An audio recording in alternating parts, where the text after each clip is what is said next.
To, Malam Ismaila, ina wa al'ummar jihar Kano fatan alheri da fatan kuma ina wa mai girma matar shugaban ƙasa barka da komawa gida lafiya. To, wannan tambaya taka Malam Sama'ila mahanga ce guda biyu. Idan ka ɗauke ta a mahanga ta siyasa, wannan yarinya ba laifi ta yi ba. Domin shi sa Allah Subhanahu wa ta'ala yake cewa kada ku zagi abin da kafirai suke bautawa domin su ma za su iya zagin abin da kuke bautawa. Ai idan ka duba 'yan uwanmu 'yan kwankwasiyya, dukanmu 'yan kwankwasiyya ne, duk wani shaƙiyanci da shegantaka komai mun iya. Don haka wannan yarinya tana cikinmu, ta san me ake a siyasance, ta iya daidai gwargwadon abin da ta iya. Kun fito oga ya zo Kano, kun yi abin da kuka yi. Suna siffanta mai girma gwamna da wani abu daban wanda ba daidai ba ne ba, kuma yaran nan suna gani, yaranmu ne. Ramuwa kuka Abin da yana mana ciwo in sun rama laifi ne, ai ba laifi ba ne, amma dai gaba ɗaya kuskure ne ma. Yau in ma ba ma shi ɗaga ɗan pant ko breziya a matsayin macen da take 'ya mace, ka gane ko, ta ɗaga ɗan pant ƙarshen maƙurar sirrinta kenan, wannan ba daidai ba ne ba.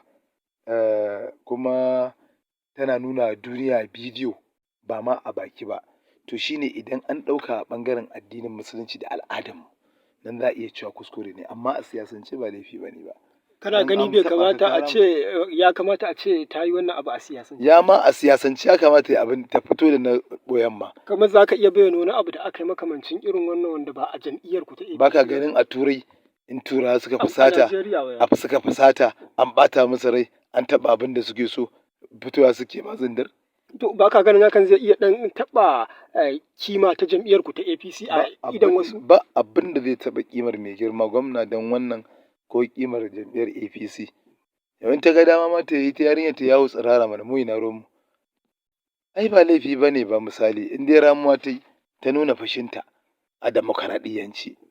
Yanzu kamar ba kwa neman sulhu a tafiyar da ake da ɓangaren, tun da harka ce ta siyasa, zai iya yiwuwa a koran da za a zo a haɗe tsakaninku da Kwankwasiyya, tun da ana haɗe dama aka rabu. Neman sulhu da wa kai wa laifi, wa ka taɓa wa ka zaga, babu wanda kai wa laifi. A siyasance babu wanda kai zaga, ba wanda kai wa laifi. Malam Ismaila, ina gaya maka a siyasance, a addinance kuskure ne, kuma a addinance zagin shugabanni kuskure ne, ba ladabi ba ne, kuskure ne. Ka fito kana bayyana cewar shi kansa mai girma Kwankwaso, kana ayyana shi da wani siffa na wani dabba ko wani abu ba daidai ba ne. Ka fito kana bayyana har gobe fa, har jibi ina gaya muku da ahir ɗinku da Kwankwaso da mai girma gwamna Injiniya Abba Kabir Yusuf da mai girma Rabi Kwankwaso da ni mai girma Obasanjo, ba fa gaba muke ba ƙiyayya muke ba. Ga ko mai girma Dufti Gwamna Alhaji Murtala Salagaro. Ina gaya ma siyasa ce ta rabu. Mu Kano muka ɗauko mafita.